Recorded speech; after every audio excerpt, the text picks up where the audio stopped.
2 बोसोरनि गथ' खोरोमदाव बर'खौ गारनानै बियो तामिलनाडुसिम बियो रावना होलांबाय। दिनै बिमानि अननाय नागिरदों आरो बिमानि बियो आहार जानो थाखाय बियो दिनै गाबदों।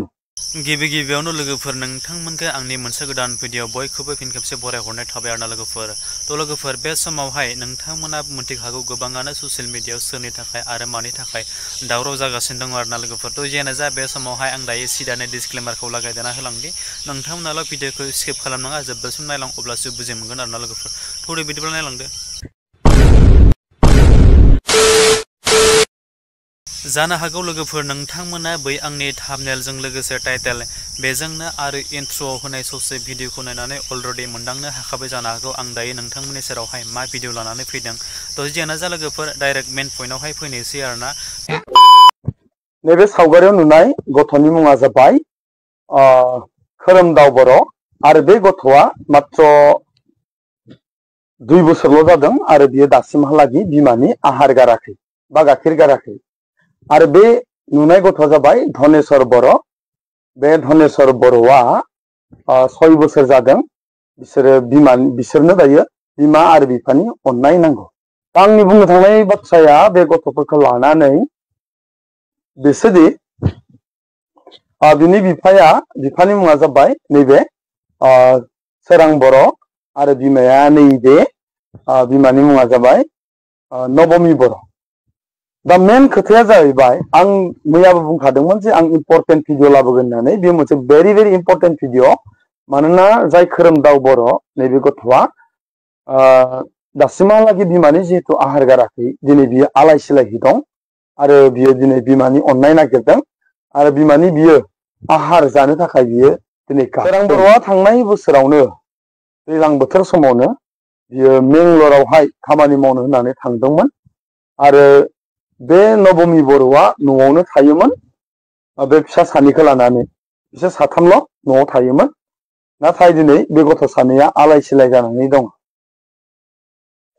आरो बिसोरनि गामिया जाहैबाय बाथासिपुर, धिखियाजुलि, बाथासिपुर, नारेंगुरि बे गामिनि बे सोरां बर'आ। आरो बे हिनजावनि गुबै गामिया जादोंमोन बाथासिपुरनिनो धिखियाजुलिनि बाथासिपुरनि बेलगुरि गामिनिमोन। नाथाय बेखौ सोरां बर'आ हाबा खालामनानै लांबाय आरो गावसोर संसार जानानै बे सानै गथ'खौ बिसोर मोननो हाबाय।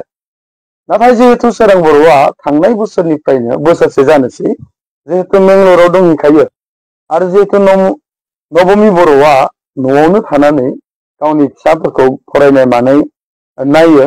नाथाय जाथाया थांनाय शुक्रबारनि गेजेराव जाबाय जे नबमी बर'आ दिनै गावनि बे गाइखेर जानाय बा आहार जानाय 2 बोसोरनि गथ' खोरोमदाव बर'खौ गारनानै बियो तामिलनाडुसिम बियो रावना होलांबाय।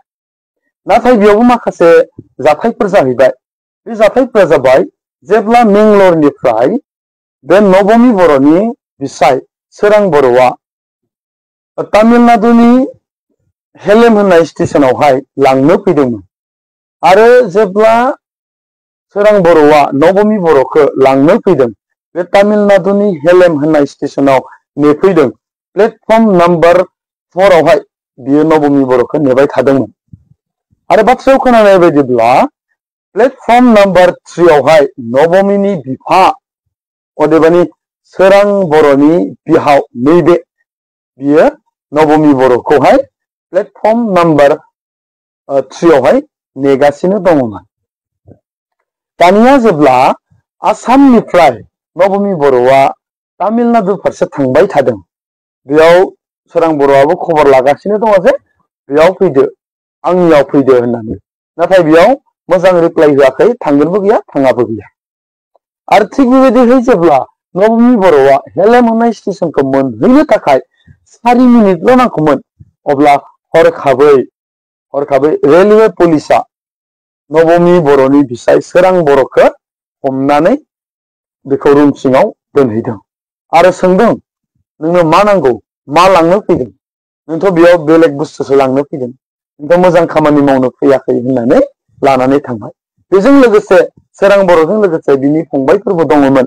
नाथाय बे फंबायफोरखौ जेबो खालामाखै आरो बिनियाव बायदिसिना सोंलु सोंला खालामदों आरो प्लेटफर्म नाम्बार 3 आव थानाय नबमीनि बिफाया अदेबानि सोरां बर'नि बिहावा नबमीजों कन्टेक्टआव दंबाय थायोमोन आरो दंबाय थानानै नबमी बर'खौ प्लेटफर्म नाम्बार 4 आव फैनानै पिकआप खालामफैनानै बेखौ गुबुन जायगायाव लानानै थांदों होननानै सोरां बर'आ आंनो रोखा फोरमायहरदों।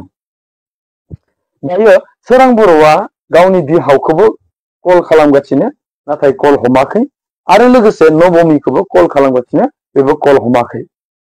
दिनै सोरां बर'आ बेखौसो हास्थायदों जे गावनि हिनजावा गावजों थाहैयाब्लाबो मोनबो नङा नाथाय बहा दङ बेखौ मोनथिनो लुबैदों आरो लोगोसेनो जाय 2 बोसोरनि नैबे खोरोमदाव बर'खौ गारनानै गालांदों दिनै बिमानि आहार जानो थाखाय हांखुर जादों बे गथ'खौहाय सोरां बर'आ आल लाफैफिननो थाखाय गावनि हिनजावखौ खावलायदों बेखौनो बुंनो नागिरदों आरो लोगोसेनो मिन्थिनो लुबैदों जे तामिलनाडुनि बबे जायगायावहाय बे नबमी बर'आ दङ आरो बेखौ जे बिनि बिफायानो जे बेखौ सोरां बर'निफ्राय सिखोमाबाय दोनखोमाबाय बिनि जाहोनफोरखौ दिनै सोरां बर'आ मिन्थिनो थाखाय हांखुर जादों लुबैदों जाहोना मा दिनै आहार जानाय गथ'निफ्राय बिफाया गावनि फिसाजोखौ मानो आलादा खालामखो गावनि फिसानि सायाव बिबं जानानै अननाय गैया नामा बायदि रोखोमनि खोथाफोरखौ दिनै सोरां बर'आ सिन्ता खालामगासिनो दं। बेवहाय बिथाङा तामिलनाडुनि माखासे फरायसा आफादफोरजोंबो जोंनि एबसुनि बे फरायसा आफादफोरजोंबो रायलायबाय आरो रायलायनानै बिथांमोनाबो सहायनि बाथ्राखौ बुंदों आरो बे भिडिअखौ आं जितु भिडिअ बानायदों बे भिडिअखौहाय शेयार खालामनो थाखाय बयखौबो खावलायदों।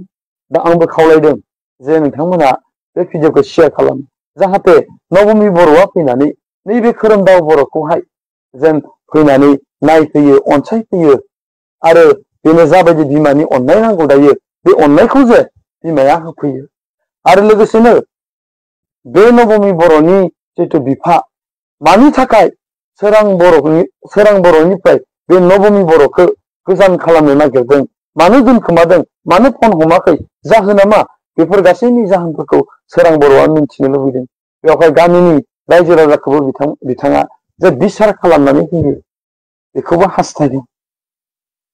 अब्ला आं खावलायदों जे नोंथांमोना बे नबमी बर'खौहाय नागिरनायाव सोरां बर'खौ मदद खालामदो बे फट'आव होनाय सावगारियाव होनाय जि नबमी बर' बेखौ जेरावखि नुवा नोंथांमोना नैबे नम्बरावहाय आं जितु होना होदों बे नम्बरावहाय कन्टेक्ट खालाम बे सोरां बर'नि नाम्बार बे सोरां बर'आ जेन बे नबमी बर'खौहाय जेरावखि मोना लानानै फैयो आरो गामियाव फैयो आरो लोगोसेनो गामियाव सावरायनानै गासै समस्याफोरखौ जेन समाधान खालामो आरो बे गथ' सानैया जेन आलाय सिलाय जाया बिनि थाखाय आं बयनिबो सिगाङाव आखाइ खबजबै खावलायदों जाबाय हामबायसै।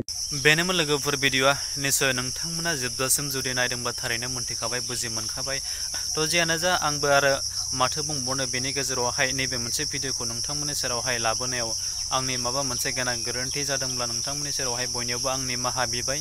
बेजोंनो लोगोसे नोंथांमोना बे मोनसे भिडिअखौ जुदि नायनानै मोजां मोनदोंब्ला अननानै आंनि चेनेलावहाय गोदानब्ला आंनि चेनेलखौ साबस्क्राइब खालामदो लोगोसे लाइक कमेन्ट एन्ड शेयार खालामदो आरो जोबथारनि बै खनायाव थानाय बेल आइकनखौ दाबायना होदो आरोना लोगोफोर जाहाथे बेफोरबायदिनो गोदान गोदान आपडेट्स भिडिअ होयोब्ला नोंथांमोननियावहाय गिबियै नटिफिकेसना सहैनाय बायदि। स' थेंक इउ सो माच आरो नेक्स्ट भिडिअ फिन खेबसे लोगो मोनगोन बाय बाय।